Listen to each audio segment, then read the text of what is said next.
मैं संगीता धादवड़ आपका स्वागत करती हूँ। आज हम 9वीं कक्षा का पाठ 3 इनाम देखने जा रहे हैं, जिसके लेखक है अरुण। सबसे पहले हम लेखक का परिचय देखेंगे।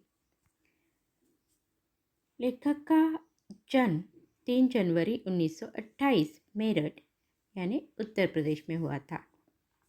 परिचय: एक कहानीकार, उपन्यासकार। अरुण जी ने विविध विधाओं पर भरपूर लेखन किया है। आपके समग्र साहित्य की 14 पुस्तकों का संकलन प्रकाशित हो चुका है। प्रमुख कृतियाँ: मेरे नवरस एकांकी संकलन, रहस्य संकलन, कहानी संग्रह विशेष उल्लेखनीय है। अब हम गद्य संबंधी थोड़ी सी जानकारी लेते हैं। हास्य व्यंग्यात्मक निबंध: किसी विषय का तार्किक, बौद्धिक, विवेचनापूर्ण लेख निबंध है। हास्य व्यंग्य में उपहास का प्राधान्य होता है। प्रस्तुत पाठ में लेखक ने रेफ्रिजरेटर का आधार लेकर समाज की विभिन्न विसंगतियों पर हास्य के माध्यम से करारा व्यंग्य किया है। तो इस पाठ में लॉटरी का उदाहरण देकर, अगर कोई चीज़ हमें लॉटरी के स्वरूप में मिल जाती है या फिर मुफ्त में मिल जाती है, तो लोग किस प्रकार से जल जाते हैं या फिर लोगों की क्या प्रतिक्रियाएं होती है, तो इसके बारे में यहाँ पर वर्णन किया है। तो वह आगे चलकर हम पाठ में देखेंगे। देसी कंपनी में रेफ्रिजरेटर बनाया और उसकी प्रसिद्धि के लिए विदेशी विज्ञापन अपनाया। भारत भर में प्रतियोगिता का जुगाड़ किया। सवाल था, इस रेफ्रिजरेटर को खरीदने के क्या 7 लाभ है। 1 अप्रैल को फल निकलना था। जिस या जिन प्रतियोगी का उत्तर कंपनी के मुहरबंद उत्तर से मेल खा जाएगा, उसे या उन्हें एक रेफ्रिजरेटर मुफ्त इनाम दिया जाएगा।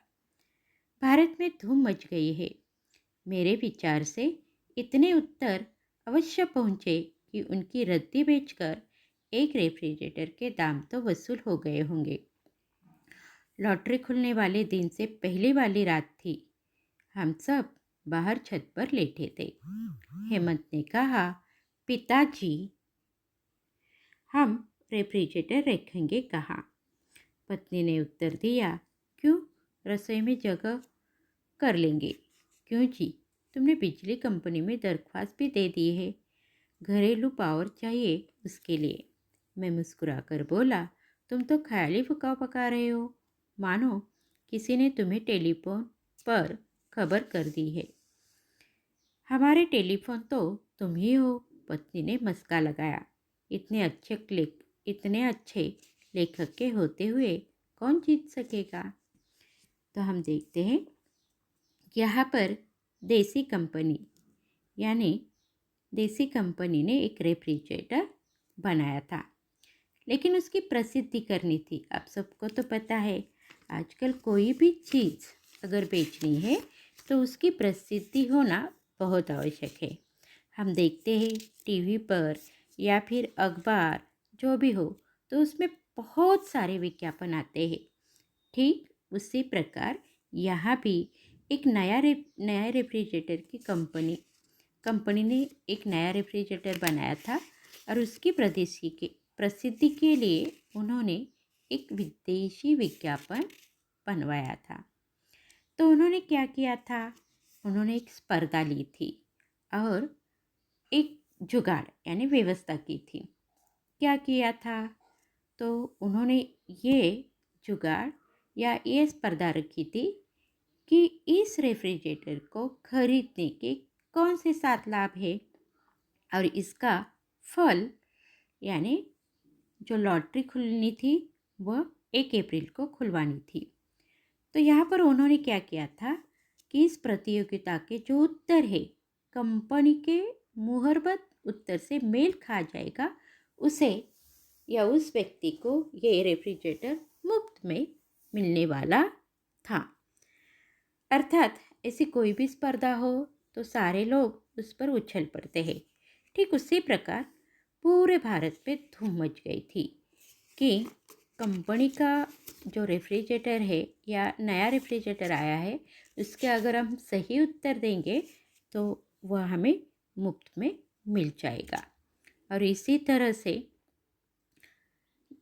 लेखक ने यहाँ पर बताया है कि उनके विचार से कि इतने सारे जवाब शायद उस कंपनी के पास मिल गए होंगे कि उसकी रद्दी बेचकर एक रेफ्रिजरेटर के दाम तो अवश्य ही वसूल हो गए होंगे।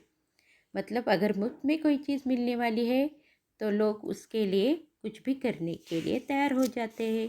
तो शायद यहाँ भी बहुत सारे लोगों ने उसके उत्तर भेजे होंगे और उसी के ख्याल से या उसी के वजह से यहाँ पर क्या हुआ होगा कि अगर इतने सारे उत्तर आए थे कि उसकी अगर रद्दी बेच दी जाती है तो उससे एक रेफ्रिजरेटर खरीद सकते हैं। लॉटरी खुलने वाले दिन से पहले वाली रात थी। तो यहाँ पर लेखक के घर का माहौल कुछ इस प्रकार था। वे सभी लोग छत पर लेटे थे और तभी यहाँ पर हेमंत यानी लेखक का लड़का, तो उन्होंने कहा, पिताजी हम रेफ्रिजरेटर रखेंगे कहाँ? तो अर्थात लेखक के बीवी ने जवाब दिया, क्यों, रसोई में जगह कर लेंगे। क्यों जी, तुमने बिजली कंपनी में दरख्वास्त भी दे दी है, घरेलू पावर चाहिए उसके लिए। तो बेटे ने जैसे ही पूछा तो लेखक के बीवी ने कहा कि इसके लिए हम क्या करेंगे कि रसोई में जहाँ हम खाना पकाते हैं वहाँ पर जगह करवा लेंगे, लेकिन उसके लिए अर्थात जो बिजली है वह भी तो चाहिए और इसके लिए दरख्वास्त यानी अर्ज दिया होगा। मैं मुस्कुराकर बोला, तुम तो ख्याली पुकाव पका रही हो, मानो किसी ने तुम्हें टेलीफोन पर खबर कर दी हो। हमारे टेलीफोन तो तुम ही हो। पति ने मस्का लगाया। इतने अच्छे लेखक के होते हुए कौन जीत सकेगा?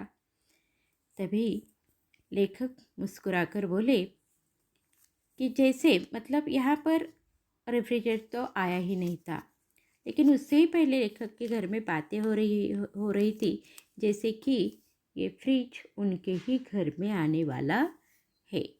तो उनकी बीवी ने कहा कि यहाँ पर मतलब अगर वो फ्रिज आएगा तो उसके लिए कहाँ पर रखेंगे, जगह भी बना ली थी, बिजली का प्रबंध भी करवाने की बातें हो रही थी।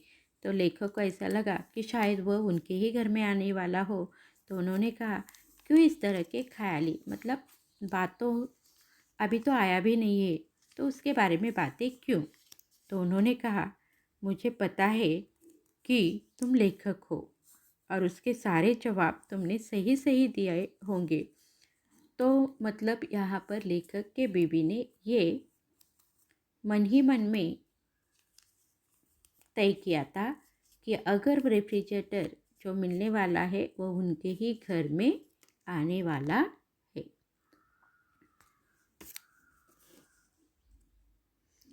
पर यह क्या पता, मैंने कंपनी के उत्तरों से मिलते उत्तर लिखे हो। अच्छा जी, अब हमसे उड़ने लगे।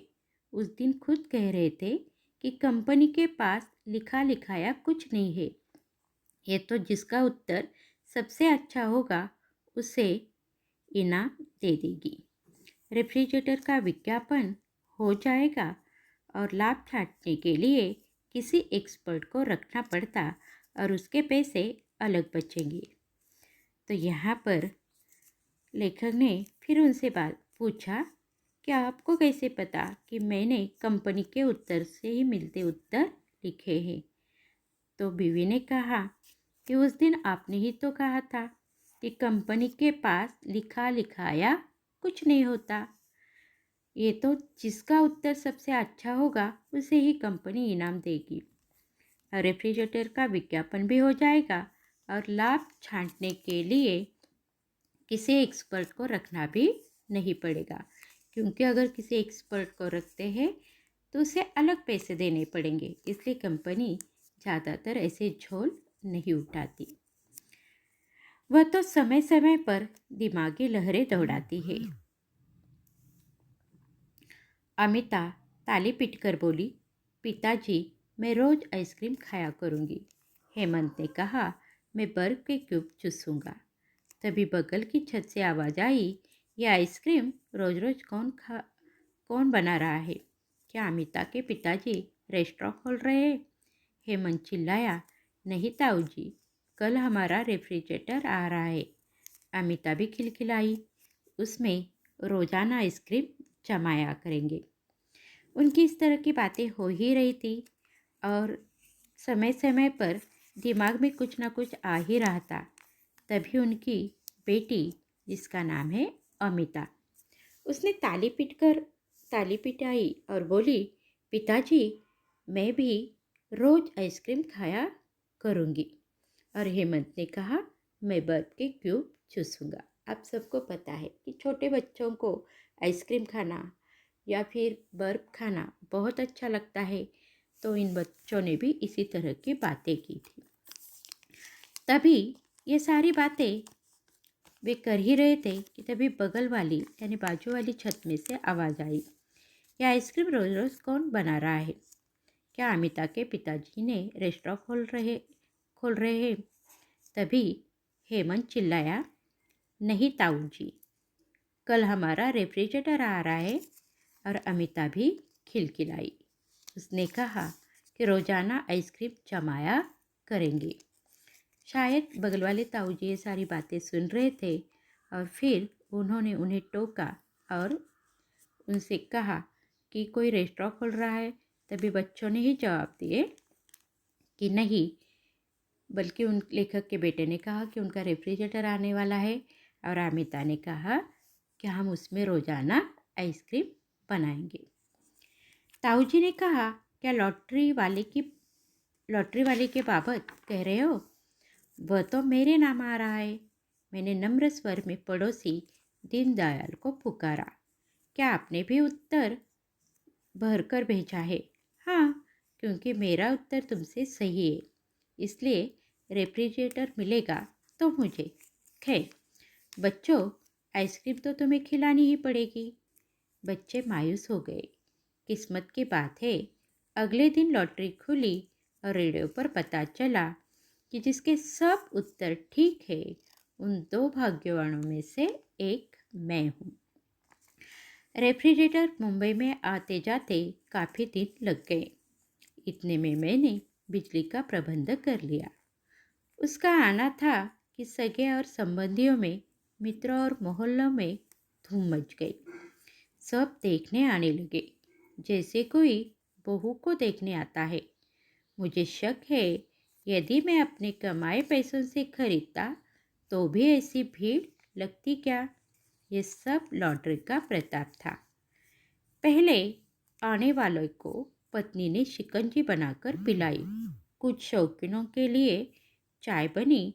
भीड़ बढ़ती गई तो घबराकर उसने हथियार टेक दिए। देखो, बगल वाली छत पर लेखक के घर वालों की सारी बातें वहाँ पर जो ताऊ जी है वे सुन रहे थे। जैसे ही उन्होंने वे बातें सुनी तो उन्होंने उन्हें टोका भी, तो बच्चों ने ही जवाब दिया। और फिर उन्होंने कहा कि ताऊ जी ने कहा कि ये सब लॉटरी के बारे में चल रहा है। तो ये लॉटरी जो है वह तो मेरे ही नाम आने वाली है। तभी लेखक ने नम्र स्वर से पड़ोसी दीनदयाल, यानी ताऊ जी का नाम क्या था? पड़ोसी दीनदयाल। उन्होंने कहा, क्या आपने भी उत्तर भरकर भेजा है? तभी ताऊ जी ने कहा, हाँ, क्योंकि मेरा उत्तर तुमसे सही है, इसलिए वह जो रेफ्रिजरेटर है वो तो मिलेगा मुझे ही। खैर बच्चों, आइसक्रीम तो तुम्हें खिलानी ही पड़ेगी। तो ताऊ ने अपने तौर से जाहिर भी किया कि फ्रिज अगर मिलने वाला है तो उन्हें ही मिलने वाला है। बच्चे तो बच्चे होते हैं। जैसे ही ताऊ ताऊ की बातें सुनी तो वे मायूस हो गए। मायूस यानी नाराज़ हो गए। लेकिन किस्मत का लिखा लिखाया कुछ और ही होता है। भले ही ताऊ जी ने कहा था कि वह रेफ्रिजरेटर उन्हें मिलने वाला है, लेकिन शायद यहाँ पर किस्मत की बात कुछ अलग ही थी। तो क्या हुआ देखिए, अगले दिन लॉटरी खुली और रेडियो पर पता चला कि जिसके सब उत्तर ठीक है उन दो भाग्यवानों में से एक मैं हूँ यानी लेखक थे। तो ये रेफ्रिजरेटर किसे मिला? लेखक को मिला। तो अर्थात शायद उनके ही किस्मत में ये लिखा था।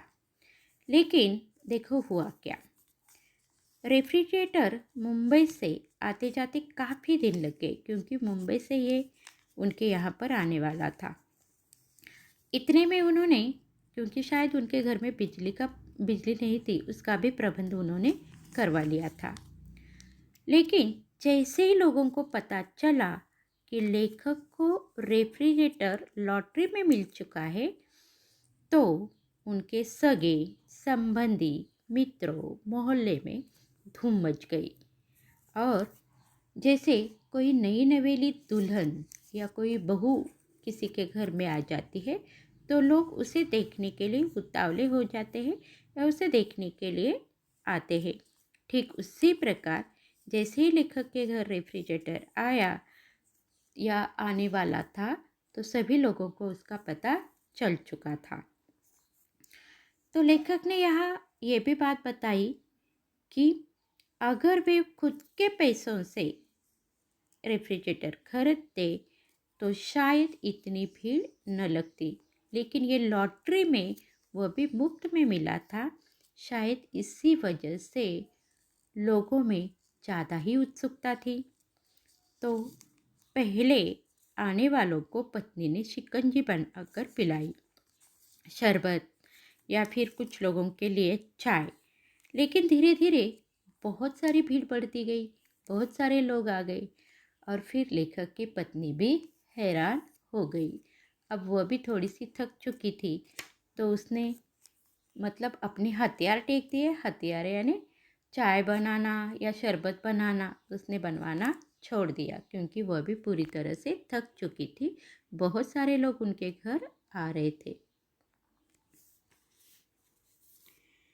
झांकी देखने वालों का तांता बंधा था। एक जाता था, दो आते थे। बच्चों ने पहले से बोतलें इकट्ठी करके रखी थी। आटो में पानी भरकर रखा हुआ था, परंतु वे पल पल में खाली हो रही थी। पत्नी कैसे